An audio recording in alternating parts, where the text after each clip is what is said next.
بسم اللہ الرحمن الرحیم۔ اسلامک ٹی وی کے محترم ناظرین، السلام علیکم۔ یہ دوسری صدی ہجری کا زمانہ تھا۔ دنیا کے چپے چپے میں اسلام کی کرنیں اپنی تابناک شعاع بکیر رہی تھی۔ وہی عرب جو کچھ عرصے پہلے انتقام کی آگ میں جلس رہی تھی، آج اسلامی تعلیمات کی بدولت تمام بائی بائی بن چکے تھے۔ قبائل کے درمیان باہمی اختلافات پائی جاتی تھی، مگر محاذ جنگ پر جب اکٹھے ہوتے تو سب ایک دوسرے کا بے حد احترام کرتے تھے۔ تلواروں کے سائے میں ان کی نمازیں ادا ہوتی تھی، اور جن جن ملکوں میں وہ جہاد کا پرچم لہراتے، وہاں کے باشندوں کے ساتھ عدل و انصاف کرنا ان کی شان تھی۔ دوسری جانب مسلمان مبلغین بھی دعوت و تبلیغ کا کام جاری رکھے ہوئے تھے، چنانچہ دیکھتے ہی دیکھتے مسلمانوں کی تعداد میں بے تحاشا اضافہ ہونے لگا۔ دوسری صدی ہجری کے آخر میں مملکت اسلامیہ کی باغ دوڑ خلیفہ ہارون رشید کی ہاتھ میں تھی۔ دنیا کی گوشے گوشے سے مسلمان بیت اللہ شریف کا حج ادا کرنے کے لیے آ رہے تھے۔ مکہ مکرمہ میں پانی ناپید تھی۔ حجاج کرام اور اہل مکہ بڑی مشکل سے کسی طرح پانی کا بندوبست کر پاتے تھے۔ اسی زمانے میں ملکہ زبیدہ بنت جعفر فریضہ حج کی ادائیگی کے لیے مکہ مکرمہ تشریف لے آئی۔ انہوں نے جب اہل مکہ اور حجاج کرام کو پانی کی دشواری اور مشکلات میں مبتلا دیکھا تو انہیں سخت افسوس ہوا۔ چنانچہ انہوں نے اپنے اخراجات سے ایک عظیم الشان نہر کھودنے کا حکم دے کر ایک ایسا فقید المثال کارنامہ سر انجام دیا جو رہتی دنیا تک عالمی بشریت کو یاد رہے گا۔ یہ خلیفہ ہارون رشید کی چچا زاد بہن تھی، ان کا نام امت العزیز تھا۔ ان کے دادا منصور بچپن میں ان سے خوب کھیلا کرتے تھے، ان کو زبیدہ کہہ کر پکارتے تھے، چنانچہ سب اسی نام سے پکارنے لگے اور اصلی نام لوگ بھول ہی گئے۔ یہ نہایت خوبصورت اور ذہین و پتین تھی۔ جب جوان ہوئی تو خلیفہ ہارون رشید سے ان کی شادی ہو گئی۔ یہ شادی بڑی دھوم دھام سے ذوالحجہ 165 ہجری میں ہوئی۔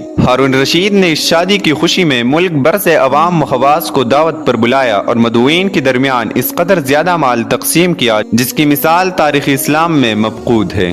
اس موقع پر خاص بیت المال سے اس نے 50 ملین درہم خرچ کیے۔ ہارون رشید نے اپنے خاص مال سے جو کچھ خرچ کیا وہ اس کے علاوہ تھا۔ ہارون رشید ملکہ زبیدہ سے بہت زیادہ محبت کرتا تھا۔ زبیدہ بڑی ہی سمجھدار خاتون تھی، حاشیہ برداروں کے کہنے پر کبھی پوری فیصلہ نہیں کرتی تھی۔ ملکہ زبیدہ کی خدمت کے لیے 100 نوکرانیاں تھی جن کو قرآن کریم یاد تھا، اور وہ ہر وقت قرآن پاک کی تلاوت کرتے رہتے تھے۔ ان کی محل میں قرت کی گنگناہٹ شہد کی مکھیوں کی بنبناہٹ کی طرح آتی رہتی تھی۔ زبیدہ نے پانی کی قلت کی سبب حجاج کرام اور اہل مکہ کو درپیش مشکلات اور دشواریوں کا اپنی آنکھوں سے مشاہدہ کیا تو انہوں نے مکہ میں ایک نہر بنانے کا ارادہ کیا۔ اس سے پہلے بھی وہ مکہ والوں کو بہت زیادہ مال سے نوازتی رہتی تھی، اور حج و عمرہ کے لیے مکہ آنے والوں کے ساتھ ان کا سلوک بے حد پیازانہ تھا۔ اب نہر کی گدائی کا منصوبہ سامنے آیا تو مختلف علاقوں سے ماہر انجینئر بلوائے گئے۔ مکہ مکرمہ سے 35 کلومیٹر شمال مشرق میں وادی حنین سے نہر نکالنے کا پروگرام بنایا گیا۔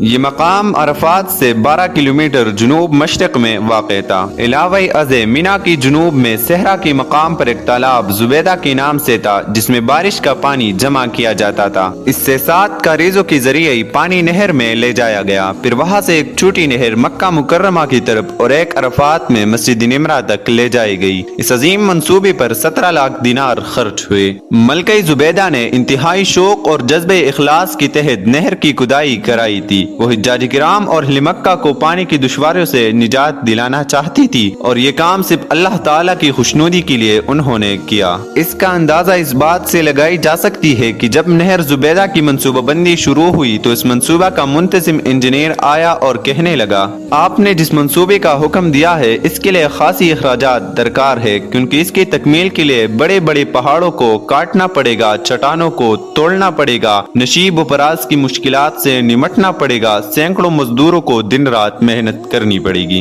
تب کہیں جا کر اس منصوبہ کو پائے تکمیل تک پہنچایا جا سکتا ہے۔ یہ سن کر ملکہ زبیدہ نے بہت ہی دلچسپ جواب دیا کہ اس کام کو شروع کرو، خواہ کلہاڑی کی ایک ضرب پر 1 دینار خرچ آتا ہو۔ اسی طرح جب نہر کا منصوبہ تکمیل کو پہنچ گیا تو منتظمین اور نگران حضرات نے اخراجات کی تفصیلات ملکہ کی خدمت میں پیش کی۔ اس وقت ملکہ دریائے دجلہ کے کنارے واقع اپنے محل میں تھی۔ ملکہ نے وہ تمام کاغذات لیے اور انہیں کھول کر دیکھے بغیر دریا میں ڈال دیا اور کہنے لگی، الہی مجھے دنیا میں کوئی حساب کتاب نہیں لینا تو مجھ سے قیامت کے دن حساب نہ لینا۔ ملکہ زبیدہ نے یہ عظیم الشان کام انجام دے کر حجاج کرام اور باشندگان مکہ مکرمہ کو پانی کی قلت کے سبب درپیش مشکلات کا مسئلہ حل کر دیا۔ اللہ تعالیٰ اس نہر کو ان کے حق میں صدقہ جاریہ بنائے، آمین۔ دوستوں، مزید اسی طرح کے اسلامک واقعات والی ویڈیوز دیکھنے کے لیے ویڈیو کو لائک کرے اور چینل کو ضرور سبسکرائب کرے۔ شکریہ۔